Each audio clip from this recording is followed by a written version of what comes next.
वर्षावास के मंगल अवसर पर विशेष धम्म देशना आज दिनांक 5 अक्टूबर 2020।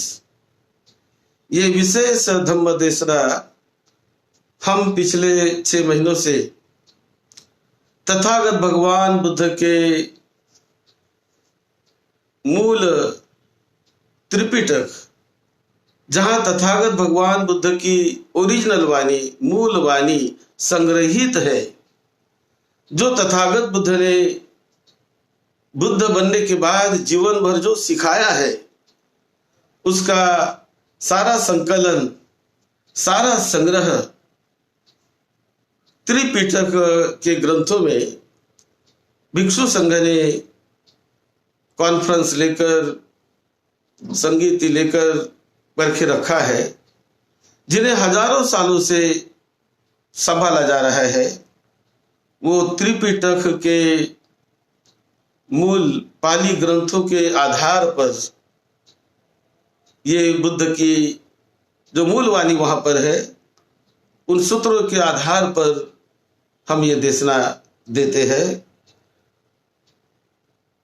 चिरं तिष्ठन्तु सद्धम्मो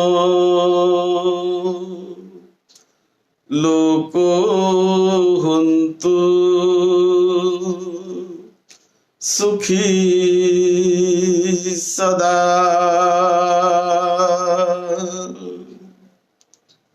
पवित्र मंगल कारक सद्धम्म इस पवित्र धरती पर दीर्घ काल तक टिका रहे और लोगों को वो मार्गदर्शक बनकर सभी लोग जो अपना कल्याण करना चाहते हैं, अपने दुख से मुक्त होना चाहते हैं और अपना परम कल्याण करके अपने जीवन को बहुत ऊंचाई तक, महान सुख शांति तक पहुंचाना चाहते हैं, उन सभी के लिए तथागत भगवान बुद्ध ने ये बड़े महाकरुणा भाव से धम्म देशना बुद्ध ने दी है। बहुजन हिताय बहुजन सुखाय, ये भाव मन में रखकर और आज करोड़ों लोग उनका लाभ लेकर अपने जीवन को धन्य धन्य कर रहे हैं। तो आज हम जो चर्चा कर रहे वो अंगुत्तर निकाय के एक विशेष सूत्र पर, कुछ पॉइंट उस सूत्र के, उस पर हम आज चर्चा करेंगे। अंगुत्तर निकाय में एक सूत्र आता है, मैं उसे ओरिजिनली पढ़ता हूं ताकि ये भी हमारे सभी सुनने वालों का, सभी उपासक उपासिकाओं का एक बहुत बड़ा सौभाग्य है कि अब डायरेक्ट बुद्ध की वाणी जो पाली भाषा में सीखने का, समझने का, जानने का अवसर जो मिल रहा, ये कितनी मंगलकारक बात है। ये डायरेक्ट बुद्ध वाणी कि जो भिक्षु संघ ने हजारों साल तक जिसे संभाले रखा और त्रिपिटक में भी उसे कैसे संग्रहित करके रखा, उसका इतिहास भी आप जानने का प्रयास करें। वो हमारे YouTube चैनल में जाकर देखिए क्या है त्रिपिटक का इतिहास, कैसे त्रिपिटक निर्माण हुआ, उसे भी हमारे सभी भाई बहनों ने, सभी उपासक उपासिकाओं ने जानने का प्रयास करना है, तो और भी बल मिलता है हमें। एक बार तथागत भगवान बुद्ध एक बड़े विहार में, सभागृह में भगवान बुद्ध ने भिक्षुओं को बुलाया और भिक्षुओं को बुलाकर बुद्ध कहने लगे, ये काय सुत्त के नाम से सुत्त है अंगुत्तर निकाय में। बुद्ध कहते हैं, अथि भिक्खवे धम्मा कायेन पहातब्बा नो वाचाय, अथि भिक्खवे धम्मा वाचाय पहातब्बा नो कायेन। अथि भिक्षवे धम्मा नेव कायेन पहातब्बा नो वाचाय पयाय दिस्वा पहातब्बा। ये बहुत ही मौलिक ऐसा बुद्ध का मार्गदर्शन है। बुद्ध कहते हैं कि ऐसे कोई हमारे जीवन में कोई दोष होते हैं, हमारे शरीर में ऐसे कोई शरीर के द्वारा कोई दोष यदि हम करते हैं तो उन्हें केवल शरीर के ही माध्यम से उन्हें हटाया जा सकता है, वाणी के माध्यम से नहीं। शरीर में कोई, शरीर के द्वारा कोई अपराध हो, कोई दोष हो, कोई बुरे काम शरीर के द्वारा मैं करता हूं, हम करते हैं, और उसे यदि हमें हटाना है तो शरीर के द्वारा ही हटाए जाएंगे, वाणी के द्वारा नहीं। ये बड़ा महत्वपूर्ण ऐसा तथागत बुद्ध ने संदेश दिया है। मानो हम किसी कोई कल्याणकारी हमारे मित्र के साथ रहते हैं और हमारे मित्र ने, जो कल्याणकारी मित्र हो, उन्होंने हमें कोई दोष देखे है और दोष देकर वो हमको बताते हैं कि देखो भाई ये दोष आप में है, शरीर में, शरीर से ऐसे ऐसे आप जो कार्य करते हैं तो ये निंदनीय है, ऐसा बैठना चाहिए, ऐसा करना चाहिए, वैसा करना चाहिए, ऐसा अपने सुधार करना चाहिए, अपने शारीरिक व्यवहारों में, अपने शारीरिक कार्यों में अपने सुधार करना चाहिए। ऐसा जो कल्याण मित्र हमें जब बताता है, हमारे कल्याण की बात करता है, तो हम उसकी बातें सुनकर, उसको समझकर हम अपने शरीर के द्वारा होने वाले बुरे कार्यों से हम बच सकते हैं।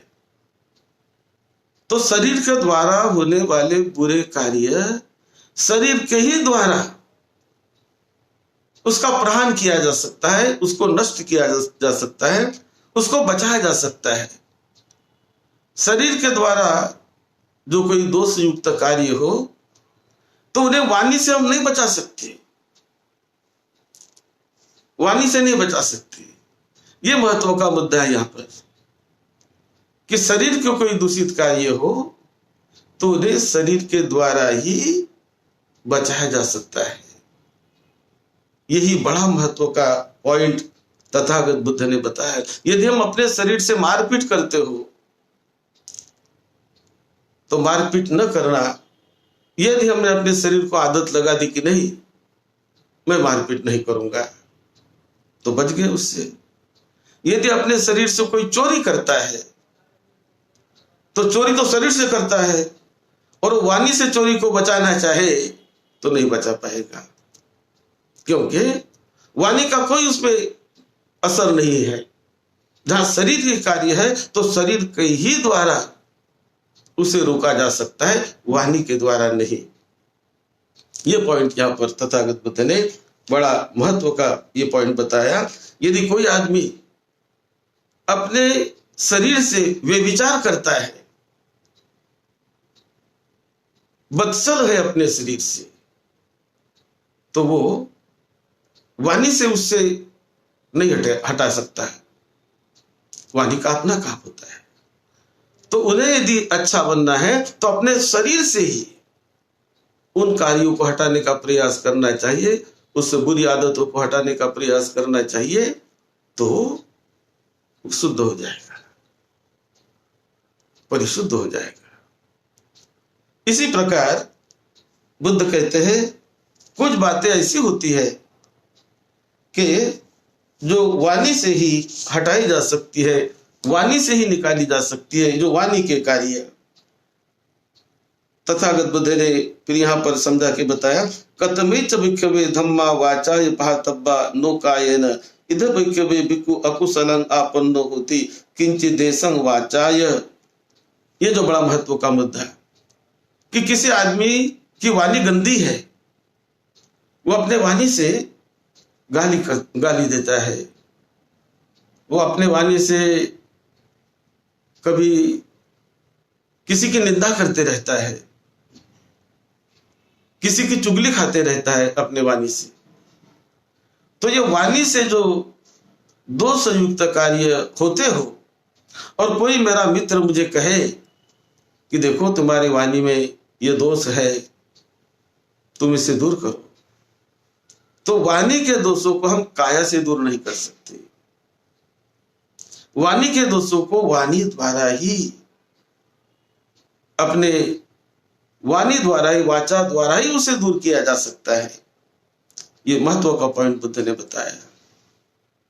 तो हम यदि अपने वाणी को संभाले, अपने वाणी से वैसा बोलना छोड़ दे, तो उससे हम दूर रह सकते हैं, और नहीं छोड़ दे तो उससे दूर कभी नहीं होंगे। कोई हमें उससे दूर कराने वाला नहीं है। तो वाणी के कार्य वाणी से ही दूर किए जा सकते हैं। ये बड़ा महत्व का मुद्दा है। इसके बाद तथागत बुद्ध ने इसमें और भी बड़ी महत्वपूर्ण बात कही। बुद्ध कहते हैं कि अत्थि धम्मा नेव कायेन पहातब्बा नो वाचाय पहातब्बा पन्याय पहातब्बा। ऐसे कोई बातें हैं, ऐसे कोई धर्म है कि जिसको हम वाणी से नहीं निकाल सकते, हम उसे अपने शरीर से नहीं निकाल सकते। तो ऐसे कोई धर्म होते हैं, कोई बातें होती है कि जिन्हें केवल प्रज्ञा द्वारा ही निकाला जा सकता है, यानी ज्ञान द्वारा, प्रज्ञा, माइंड का यहां पर संबंध आता है। तो ये जो कार्य होते हैं हमारे, तो उसे केवल हम प्रज्ञा द्वारा, ज्ञान द्वारा हम निकाल सकते हैं। कोई कहे कि मैं वाणी से निकाल दूंगा ऐसे बुरे कामों को, तो नहीं निकाल सकता है। कोई कहे कि मैं मेरे बुरे विचारों को मैं शरीर से निकाल दूंगा, शारीरिक कार्यों से, तो नहीं निकाल सकता है। वो चित्त में जो गंदगी है, गंदगी हो, चित्त में दूषितता हो, बुराई हो, तो उसे चित्त से ही, मन से ही हटाया जा सकता है, प्रज्ञा से ही हटाया जा सकता है। इसलिए तथागत बुद्ध ने ये बड़ी महत्वपूर्ण ऐसी ये बात कही है।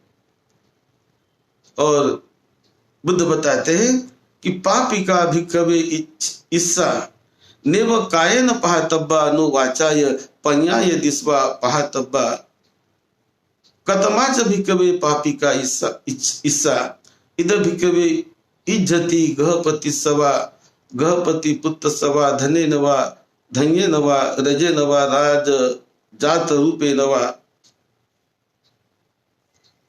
न धने नवा धन्य नवा रजे नवा जात रूपे नवा लभति। ऐसा जो मन में कभी ईर्ष्या निर्माण होती है, मन में किसी के प्रति कुविचार निर्माण होता है, ईर्ष्या निर्माण होती है, और हम चाहते हैं कि मन में ईर्ष्या निर्माण हुई और हम सोचते हैं कि जो हमारा पड़ोसी है, जो मेरा मित्र है, उनको धन ना मिले, उनको सुख शांति ना मिले।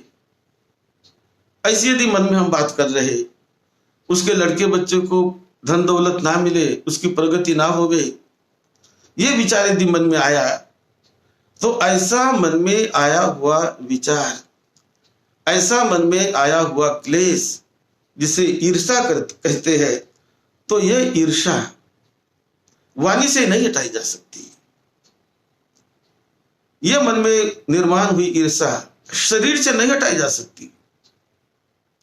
यह ईर्ष्या को हटाना हो तो वो प्रज्ञा से हटाई जा सकती है, क्योंकि दिखती नहीं हमें, वो चित्त में आती है, मन में आती है। और जब मन में आती है तो मन से ही प्रयत्न करके उसे हटाया जा सकता है।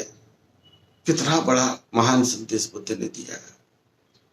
यदि हटाना हो उसे, तो मन से ही, मतलब ज्ञान से, प्रज्ञा जगाकर हम उसे हटा सकते हैं। यदि प्रज्ञा जगाए ही नहीं तो कभी नहीं हटा पाएंगे, कभी नहीं उसे निकाल पाएंगे। बुद्ध और यहाँ पर कहते हैं, असद्धो समानो सद्धोति मंग जाने युति इच्छति, दुशीलो समानो शील वाति में जाने युति इच्छति, अपसुत्तो समानो बहुसुत्तो मिते जाने युति इच्छति। यानी इसमें तथागत बुद्ध कहते हैं कि जैसे कोई व्यक्ति अपने मन में ऐसी इच्छा रखता है कि मेरे मन में तो श्रद्धा नहीं है, लेकिन वो ऐसा भाव अपने मन में निर्माण करता है कि लोग मुझे श्रद्धावान समझे। श्रद्धा तो नहीं है मेरे मन में, लेकिन अपने मन में वो कामना करता है कि लोग मुझे श्रद्धावान समझे, मुझे श्रद्धावान जाने। ऐसा मन ही मन में वो कामना करते रहता है, और उसके वो कामना करने से वो कोई श्रद्धावान नहीं बन जाता, क्योंकि श्रद्धा तो चाहिए, श्रद्धा को बढ़ाना चाहिए, लेकिन कभी कभी वो ऐसी ही बात करने लगता है कि मुझे लोग ऐसा समझे। उसी प्रकार कोई दुश्शील व्यक्ति होता है, दुराचार करने वाला व्यक्ति, लेकिन जब वो सभी में जाता है तो समझता है कि लोग मुझे सदाचारी समझे, लोग मुझे सदाचारी समझे, सदाचारी समझे। ऐसा भाव अपने मन में निर्माण करता है, उसे कहते हैं पापी इच्छा। ऐसी इच्छा वो निर्माण करता है कि लोग मुझे शीलवान समझे। और कोई अपसुत्त होती, यानी मूढ़ होता है, मूर्ख होता है, ज्यादा पढ़ा लिखा नहीं, ज्यादा ज्ञान नहीं, लेकिन जब वो लोगों में जाता है, अपने मित्र मंडली में, लोगों में, तो ऐसा मन में भाव लाता है कि लोग मुझे बहुत विद्वान समझे, बहुत मुझे ज्ञानी समझे। उसमें तो है नहीं वो ज्ञान, है तो अपसुतो, यानी ज्यादा सुना नहीं, ज्यादा पढ़ा नहीं, ज्यादा लिखा नहीं, ज्यादा समझा नहीं, लेकिन ऐसा निर्माण करता है भाव अपने मन में कि मुझे लोग बहुत पढ़ा लिखा समझे, मुझे लोग बहुत ज्ञानी समझे, बहुत ज्ञानी समझे। ऐसा मन में भाव निर्माण करता है। इसे कहते हैं इच्छा, पापी का इच्छा। फिर चौथे में बताते हैं संघ निकारावो पविवित्तो मंग जाने युति, कि जो बहुत कुछ बटोरने वाला है, बहुत कुछ संग्रहित करने वाला है, बहुत कुछ इकट्ठा करने वाला है, और मन में आओ ऐसा लाता है, भाव ऐसा लाता है कि लोग मुझे आकिंचन समझे, बटोरने वाला न समझे। कभी कभी कोई व्यक्ति, नंबर 5, कोई व्यक्ति कुत्सित हो, यानी आलसी होता है, बड़ा आलसी, लेकिन जब लोगों में जाता है, 4 लोगों में बैठता है, तो समझता है कि मुझे लोग आलसी ना समझे, मुझे ऐसा लोग माने कि मैं बहुत वीर्यशील हूं, बहुत आराध्य वीर्य वाला हूं, बड़ा काम करने वाला हूं। है तो आलसी, लेकिन वो छुपाता है अपने उस पापों को कि मैं आलसी नहीं हूं। है तो बड़ा सोने वाला, जब देखो तब सोना है, जब देखो तब सोना है, लेकिन जब 4 में लोग जाएगा, 4 लोगों में जाता है, मैं कभी नहीं सोता, मुझे तो नींद, मैं ज्यादा नींद लेने वाला नहीं हूं।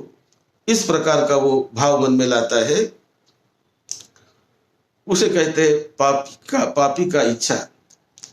उसी प्रकार कोई होता है मुठ सती, उपठित सती मंग जाने यू, कि कोई स्मृति का, सती का, स्मरण का अभ्यास करने वाला नहीं होता है, लेकिन वो ऐसा मन में विचार करता है कि मुझे लोग ये अभ्यास करने वाला जाने, मुझे बहुत स्मृतिमान लोग माने। है तो नहीं, लेकिन फिर भी ऐसा पापी का विचार करता है। तो उसके बाद कोई व्यक्ति होता है असमाहितो, यानी जिन्होंने अपने चित्त को संयमित नहीं किया, वो अपने चित्त को संयमित करने के रास्ते को भी नहीं जानता है, संयमित करता भी नहीं, लेकिन ऐसा विचार करता है कि मुझे मंग समाहितोति जाने युक्ति, कि लोग मुझे समाहित यानी चित्त को संभालने वाला है, चित्त का बड़ा अभ्यास किया हुआ है, ऐसा लोग समझे। इस प्रकार का भाव वो मन में निर्माण करता है, उसे कहते पापीचा, गलत धारणा निर्माण करता है। उसी प्रकार दुख पंयो पंयवाती जाने युक्ति, जो प्रज्ञावान नहीं है, जिसने प्रज्ञा बढ़ाया नहीं है, प्रज्ञा बढ़ाने का अभ्यास नहीं करता है, प्रज्ञा क्या होती है नहीं जानता है, लेकिन वो कहता है कि लोग मुझे बड़ा प्रज्ञावान समझे, बड़ा विद्वान समझे, ऐसा भाव वो मन में लाता है, क्योंकि पापी इच्छा। इसी प्रकार अखीनासवो खीनासवोति उच्चति, ऐसा व्यक्ति है कि जिन्होंने अपने आश्रवों को क्षीण नहीं किया, कामाश्रव, भवाश्रव, अविद्याश्रव आदि को उसने नहीं निकाला, लेकिन वो ऐसा समझता है कि नहीं, मुझे लोग आश्रव से मुक्त हुआ है, ऐसा मुझे लोग जाने, ऐसा मुझे लोग समझे। इस प्रकार का भाव वो मन में लाता है, तो इसे कहते पापीच्छा। तो ये पापीच्छा को हमने छोड़ने का प्रयास करना चाहिए। उसी प्रकार जो मन के विकार होते हैं, जैसा मन में निर्माण हुआ लोभ, ये लोभ को हम वाणी द्वारा नहीं निकाल सकते, लोभ को हम शरीर द्वारा नहीं निकाल सकते। लोभ को निकालना हो तो प्रज्ञा द्वारा ही, ज्ञान द्वारा ही उसे निकाला जा सकता है। मन में क्रोध हो, मन में भय हो, मन में कोई मोह हो, और मन में कोई मत्सरियं यानी जो आदमी कंजूस हो, ये कंजूसी मन में होती है, दान देने की भावना मन में होती है। तो कंजूस यदि व्यक्ति हो तो कंजूसी उसकी काया से खत्म नहीं होती, काया से दूर नहीं होती, वाणी से दूर नहीं होती। कंजूसी को दूर करना है तो ज्ञान जगाकर, प्रज्ञा जगाकर, प्रज्ञा से ही वो दूर हो सकती है। आसक्ति को दूर करना है तो आसक्ति प्रज्ञा से ही दूर हो सकती है। क्रोध, इस प्रकार जो नाना प्रकार के जो विकार होते हैं, वो विकार वाणी से दूर नहीं होंगे। मैंने वाणी का संयम किया तो उससे विकार दूर नहीं होने वाला है। मैंने शरीर से विकार को निकालने का प्रयास किया तो मन का विकार शरीर से नहीं निकलने वाला। मन का विकार निकलने के लिए, मन के विकारों को दूर हटाने के लिए, दूर करने के लिए हमें प्रज्ञा जगानी ही पड़ेगी। जब हम प्रज्ञा जगाए तो ये प्रज्ञा से ही निकलने वाले कुछ विकार होते हैं जो प्रज्ञा बिना और कोई दूसरे रास्ते से नहीं निकल सकते, वो वाणी द्वारा नहीं निकल सकते, वो शरीर के कार्यों से नहीं निकल सकते। वो प्रज्ञा को जगाकर, ज्ञान को जगाकर, बोधि को जगाकर, उसी के द्वारा हम उन विकारों को निकाल सकते हैं, विकारों को हटा सकते हैं। ये बात तथागत बुद्ध ने यहाँ पर भिक्षुओं को बड़े विशेष ढंग से, भिक्षुओं को ये बात तथागत बुद्ध ने समझाई। और इसी प्रकार फिर एक महाचुंदवी सूक्त आता है, वो भी इसी से ही लगकर है कि जो क्रोध है, द्वेष है, तो ये क्रोध, द्वेष, मन में निर्माण होने वाले विकार, ये जो विकार हमें अपने प्रज्ञा से प्रयास करके, प्रज्ञा को जगाकर हम इन विकारों को निकाल सकते हैं और उससे हम अपने आप को परिशुद्ध कर सकते हैं प्रज्ञा द्वारा ही। तो प्रज्ञा का बहुत बड़ा संबंध, ज्ञान का बहुत बड़ा संबंध है हमारे मन को विकारों से निकालने के लिए, मन को परिशुद्ध करने के लिए। आयस्मा महाचुंदो यान वादं वदमानो जाना मिमंग धम्मंग पस्सा मिमंग धम्मंग इस प्रकार का कोई व्यक्ति कि मैं धम्म को जानता हूँ, मैं धम्म को बहुत समझता हूँ, ऐसा कोई व्यक्ति केवल बातें ही करता हो तो केवल ऐसे बातें करने से कोई धम्मवान नहीं बनता। तो उसके लिए उन्होंने भावना करनी चाहिए। भावितो चित्तो भावितो कायं भावितो शीलं। तो उसने अपने चित्त से, मन से भावना करनी चाहिए, तब वो प्रज्ञावान बनेगा, विकार मुक्त होगा, मन को इस दोषों से, बुराइयों से वो निकाल सकेगा। इसीलिए ये मन को समझना, प्रज्ञा को जगाना, ये बहुत जरूरी है। ये इस सूत्र में तथागत बुद्ध बताते हैं। उन्होंने बड़ा अच्छा एक उदाहरण दिया बुद्ध ने कि कोई सेयतापि आयुषो पुरुषो दलितो व समानो अड्ढवादो वदेय अधनो व समानो धनवादं वदेय अभोगे व समानो भोगवादं वदेय। जैसा कोई व्यक्ति निर्धन है, गरीब है, निर्धन है, लेकिन निर्धन होने के बाद वो ऐसा कहता है कि मैं बहुत धनवान हूं, बहुत मेरे पास धन है, बहुत मेरे पास पैसा है। ऐसा कोई व्यक्ति, निर्धन व्यक्ति, गरीब व्यक्ति अपने आप को ऐसा कहने लगे, और जब वक्त आता है कुछ चीजें खरीदने का, जिनके पास तो धन नहीं है, सोना भी नहीं, चांदी भी नहीं, धन धान्य भी नहीं, ऐसा कोई व्यक्ति, और अपने आप को मैं बहुत धनी हूं, ऐसा यदि जताने का प्रयास करता है, और जब वक्त आता है कुछ चीज को खरीदने का, तो वो खरीद नहीं पाता, क्योंकि उनके पास सोना भी नहीं, उनके पास चांदी भी नहीं, धन दौलत भी नहीं, तो नहीं खरीद सकता। तो उस समय उसे दुखी होना पड़ेगा, बेचैन होना पड़ेगा, व्याकुल होना पड़ेगा। तो जो नहीं है मेरे पास, उसको स्वीकार करके कि ये मेरे पास आ जाए, मैं वो प्रयास करूं, ऐसा कोई व्यक्ति प्रयास करता है तो वो धनी बन सकता है, वो उसका मालिक बन सकता है। इसी प्रकार कोई व्यक्ति जो अपने मन को यदि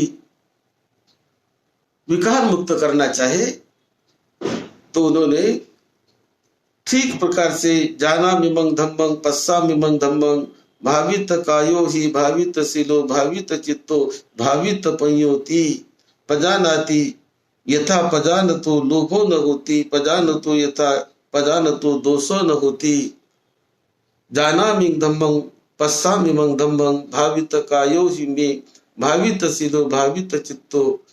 तो उन्होंने अपने चित्त को भावित करके वो ज्ञान हासिल करने का प्रयास करना चाहिए, और वो ज्ञान यदि वो हासिल करे तो उसका वो अधिकारी बन जाएगा। फिर तथागत बुद्ध एक उदाहरण देते हैं कि सेयतापि आयुषो पुरुषो अड्ढव समानो अड्ढवादं वदेय धनवाव समानो धनवावादं वदेय भोगवाव समानो भोगवावादं वदेय।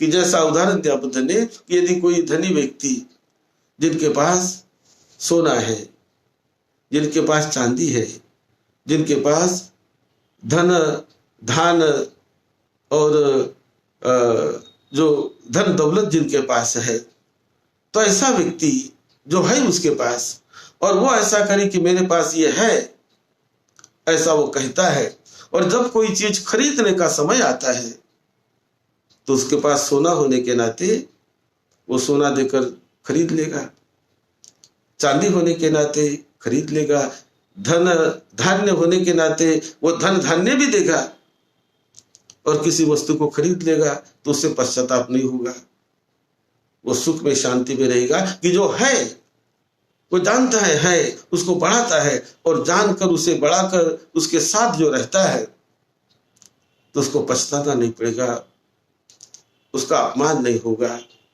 इसी प्रकार जो व्यक्ति अपने मन में श्रद्धा रखता है, अपने मन में प्रज्ञा को जगाता है, अपने भीतर सद्गुणों को जगाता है, और सद्गुणों को जगाकर जो सद्गुणी करके विहार करता है, विचरण करता है, तो वो हमेशा उसे बल मिलता है, शक्ति मिलती है। इसीलिए इस सूत्र में भी तथागत बुद्ध ने ये बताने का प्रयास किया कि सद्गुणों को बढ़ाने का प्रयास करो, प्रज्ञा को भावित करने का प्रयास करो। प्रज्ञा अपने आप नहीं जगने वाली, ज्ञान अपने आप नहीं आने वाला। यदि ज्ञानी बनना है तो ज्ञानी हर एक व्यक्ति बन सकता है, लेकिन ज्ञानी बनने के लिए हमें प्रयत्न करना पड़ेगा, प्रयास करना पड़ेगा। प्रज्ञा को विकसित करने के लिए हमें प्रयास करना पड़ेगा, प्रयत्न करना पड़ेगा, भावना करना पड़ेगा, ध्यान भावना करना पड़ेगा, विपश्यना भावना करना पड़ेगा, तब प्रज्ञा बढ़ेगी। प्रज्ञा के लिए, ज्ञान बढ़ाने के लिए हमें ज्ञान के रास्ते से जाना पड़ेगा, ग्रंथ पढ़ना पड़ेगा, किताबें पढ़ना पड़ेगा, ज्ञान को बढ़ाना पड़ेगा, तो ज्ञानी बनेंगे हम। ऐसा नहीं कि ज्ञानी नहीं बन सकते, ऐसा नहीं, लेकिन वो चित्त का विषय है। प्रज्ञा को जगाना चित्त का विषय है। प्रज्ञा वाणी में नहीं जगती, प्रज्ञा शारीरिक कार्यों में नहीं जगती, प्रज्ञा जगती है चित्त में, मन में। वो मन का विषय है। इसीलिए उसे जगाने के लिए मन को जानना पड़ेगा, मन को समझना पड़ेगा और उस दिशा में अपने मन को ले जाना पड़ेगा, तो प्रज्ञा के धनी बन जाओगे, गुणों के धनी बन जाओगे, शीलों के धनी बन जाओगे, शील समाधि प्रज्ञा के धनी बन जाओगे।